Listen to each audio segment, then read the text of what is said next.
सियावर रामचंद्र की जय। हम लोग रामचरितमानस में जो पढ़ रहे हैं, इस समय वंदना कर रहे हैं तुलसीदास जी, और उसी को मैं आप लोगों को बता रही हूँ। तो आगे किस चीज की वंदना करके वो क्या कहते हैं तुलसीदास जी। भले और बुरे अपनी अपनी करनी के अनुसार सुंदर यश और अपीयस संपत्ति पाते हैं। अमृत, चंद्रमा, गंगा जी और साधु एवं विष, अग्नि कलयुगों के पापों की नदी अर्थात कर्मनाशा और हिंसा करने वाला व्याध, इनके गुण अवगुण सब कोई जानते हैं, किंतु जिसे जो भाता है उसे वही अच्छा लगता है। भला भलाई ही ग्रहण करता है और नीच नीचता को ग्रहण किए रहता है। अमृत की सराहना अमर करने में होती है और विष की मारने में। दुष्टों के पापों और अवगुणों और साधुओं के गुणों की कथाएं दोनों ही अपार और अथाह समुद्र हैं। इसी से कुछ गुण और दोषों का वर्णन किया गया है, क्योंकि बिना पहचाने उनका ग्रहण या त्याग नहीं हो सकता। भले बुरे सभी ब्रह्मा के पैदा किए हुए हैं, पर गुण और दोषों को विचार कर वेदों ने उनको अलग अलग कर दिया है। वेद, इतिहास और पुराण कहते हैं कि ब्रह्मा की यह सृष्टि गुण और अवगुणों से सनी हुई है। दुख सुख, पाप पुण्य, दिन रात, साधु असाधु, सुजाति कुजाति, दानव देवता, ऊंच नीच, अमृत विष, सुजीवन सुंदर जीवन, मृत्यु माया, ब्रह्मा जीव, ईश्वर संपत्ति, दरिद्रता, रंक राजा, काशी मगध, गंगा कर्मनाशा, मारवाड़ मालवा, ब्राह्मण कसाई, स्वर्ग नरक, अनुराग वैराग, ये सभी पदार्थ ब्रह्मा की सृष्टि में हैं। वेद शास्त्रों ने उनके गुण दोषों का विभाग कर दिया है। इसी में एक दोहे में लिखा गया है, जड़ चेतन कुन दोषमयी, विश्व की न करतार, संत हंस गुण गहहि पाई, परिहरि बारि विकार। विधाता ने इस जड़ चेतन विश्व को गुण दोषमय रचा है, किंतु संत रूपी हंस दोष रूपी जल को छोड़कर गुण रूपी दूध को ग्रहण करते हैं। विधाता जब इस प्रकार के हंस का विवेक देते हैं, तब दोषों को छोड़कर मन गुणों में अनुरक्त होता है। काल स्वभाव और कर्म की प्रबलता से भले लोग साधु भी माया के वश में होकर कभी कभी भलाई से चूक जाते हैं। भगवान के भक्त जैसे उस चूक को सुधार लेते हैं और दुख दोषों को मिटाकर निर्मल यश देते हैं, वैसे ही सृष्टि भी कभी कभी उत्तम संग पाकर भलाई करते हैं, परंतु उनका कभी भंग न होने वाला मलिन स्वभाव नहीं मिटता। जो वेशधारी ठग हैं, उन्हें भी अच्छा साधु का वेश बनाए देखकर वेश के प्रताप से जगत पूछता है, परंतु एक न एक दिन वे चौड़े आ ही जाते हैं। अंत तक उनका कपट नहीं निपटा, जैसे कालने में रावण और राहु का हाल हुआ। बुरा वेश बना लेने पर भी साधु का सम्मान ही होता है, जैसे जगत में जामवन और हनुमान जी का हुआ। बुरे संग से हानि और अच्छे संग से लाभ होता है, यह बात लोक और वेद में है और सभी लोग इसी को जानते हैं। पवन के संग में धूल आकाश पर चढ़ जाती है और वही नीच नीचे की ओर बहने वाले जल के संग कीचड़ में मिल जाती है। साधु के घर के तोता मैना राम राम सुमिरते हैं और असाधु के घर के तोता मैना गिन गिन कर गालियां देते हैं। कुसंग के कारण धुआं कालिख कहलाता है, वही धुआं सुंदर शाही होकर पुराण लिखने के काम आता है, और वही धुआं जल अग्नि और पवन के संग बादल होकर जगत को जीवन देने वाला बन जाता है। ग्रह औषधि जल वायु और वस्त्र, ये सब कुसंग और सुसंग पाकर संसार में बुरे भले पदार्थ हो जाते हैं। चतुर एवं विचारशील पुरुष ही इस बात को जान पाते हैं। महीने के दोनों पखवाड़ों में उजियाला और अंधेरा समान ही रहता है, परंतु विधाता ने इनके नाम में भेद कर दिया है। एक का नाम शुक्ल और दूसरे का नाम कृष्ण रख दिया है। एक को चंद्रमा को बढ़ाने वाला और दूसरे को उसको घटाने वाला समझकर जगत ने एक को सुयश और दूसरे को अपयश दे दिया है। जगत में जितने जड़ और चेतन जीव हैं, सबको राममय जानकर मैं उन सब के चरण कमलों की सदा दोनों हाथ जोड़कर वंदना करता हूँ। देवता, दैत्य, मनुष्य, नाग, पक्षी, प्रेत, पीतर, गंधर्व, किन्नर, निशाचर, सबको मैं प्रणाम करता हूँ। आप मुझ पर कृपा कीजिए। ये तुलसीदास जी कह रहे हैं। 84 लाख योनियों में 4 प्रकार के स्वदेश, अंडज, उद्भिज, जरायुज, जीव, जल, पृथ्वी और आकाश में रहते हैं।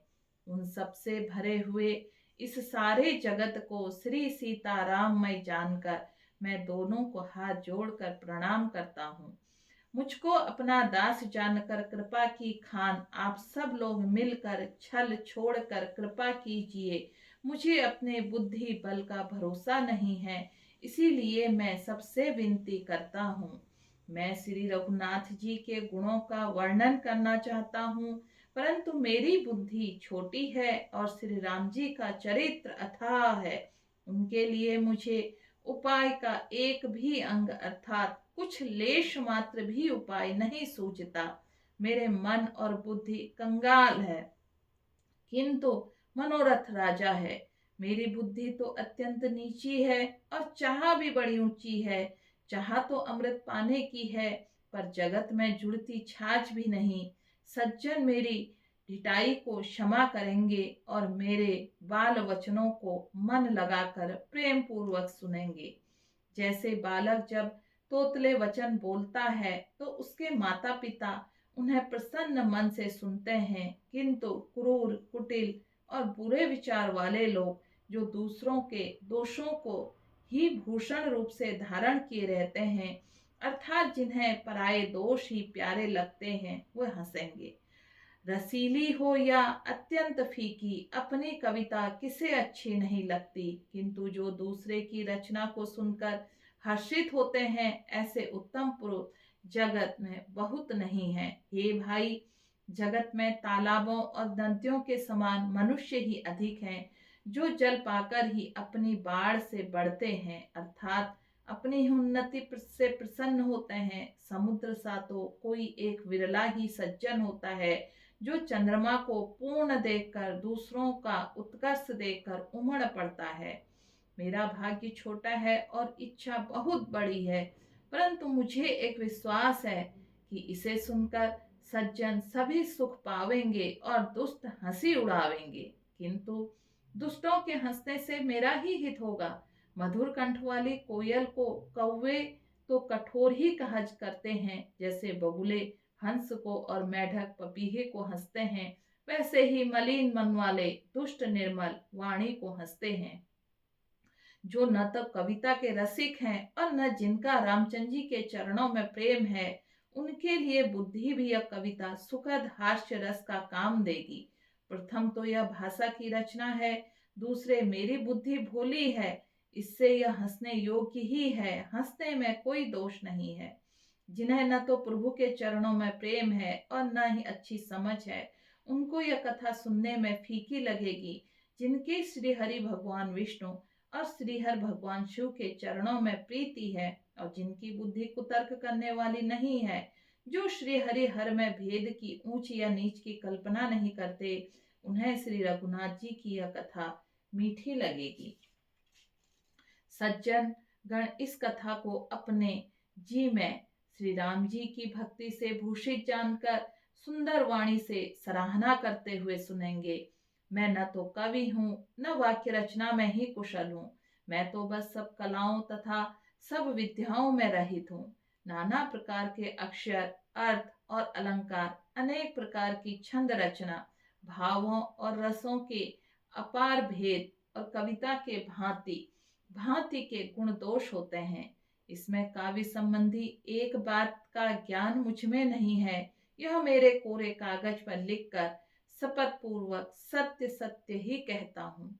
मेरी रचना सब गुणों से रहित है। इसमें बस जगत प्रसिद्ध एक ही गुण है। उसके विचार कर अच्छी बुद्धि वाले पुरुष जिनके निर्मल ज्ञान है इसको सुनेंगे। इसमें श्री रघुनाथ जी का उदार नाम है जो अत्यंत पवित्र है। वेद पुराणों का सार है, कल्याण भवन और अमंगलों को हारने वाला है, जिसे पार्वती जी सहित भगवान शिव जी सदा जपा करते हैं। जो अच्छे कवि के द्वारा रची हुई बड़ी अनूठी कविता है, वहां भी राम के नाम बिना शोभा नहीं पाती है। जैसे चंद्रमा के समान मुख वाली सुंदर स्त्री सब प्रकार से सुसज्जित होने पर भी वस्त्र के बिना शोभा नहीं देती। इसके विपरीत कुकवि की रची हुई सब गुणों से रहित कविता को भी राम के नाम एवं यश से अंकित जानकर बुद्धिमान लोग आदर पूर्वक कहते और सुनते हैं, क्योंकि संत जन भौरों की भांति गुणों को ही ग्रहण करने वाले होते हैं। यद्यपि मेरी इस रचना में कविता का एक भी रस नहीं है, तथापि इसमें श्री राम जी प्रताप प्रकट हैं। मेरे मन में यही एक भरोसा है, भले संग से भला किसने बड़प्पन नहीं पाया है। धुआं भी अंगर के संग से सुगंधित होकर अपने स्वाभाविक कड़वेपन को छोड़ देता है। मेरी कविता अवश्य भद्दी है, परंतु इसमें जगत का कल्याण करने वाली राम कथा रूपी उत्तम वस्तु का वर्णन किया गया है। इसी से यह अच्छी समझ आएगी। तुलसीदास जी कहते हैं, श्री रघुनाथ जी की कथा कल्याण करने वाली और कलयुग के पापों को हरने वाली है। मेरी इस भद्दी कविता रूपी नदी की चाल पवित्र जल वाली नदी गंगा जी की चाल की भांति टेढ़ी है। प्रभु श्री रघुनाथ जी के सुंदर यश के संग यह कविता सुंदर तथा सज्जनों के मन को भाने वाली हो जाएगी। शमशान अपवित्र राग भी श्री महादेव जी के अंग के संग में सुहावनी लगती है और स्मरण करते ही पवित्र करने वाली होती है। श्री राम जी के यश से संग से मेरी कविता सभी को अत्यंत प्रिय लगेगी। जैसे मलय पर्वत के संग से काष्ठ मात्र चंदन बनकर वंदनीय हो जाता है, फिर क्या कोई काठ की तुच्छता का विचार करता है। श्यामा गौ काली होने पर भी उसका दूध उज्जवल और बहुत गुणकारी होता है, यही समझकर सब लोग उसे पीते हैं। इस तरह गंवारू भाषा होने पर भी श्री सीताराम जी के यश को बुद्धिमान लोग बड़े चाव से गाते और सुनते हैं। बोलो सिया रामचंद्र की जय। पवन पुत्र हनुमान की जय।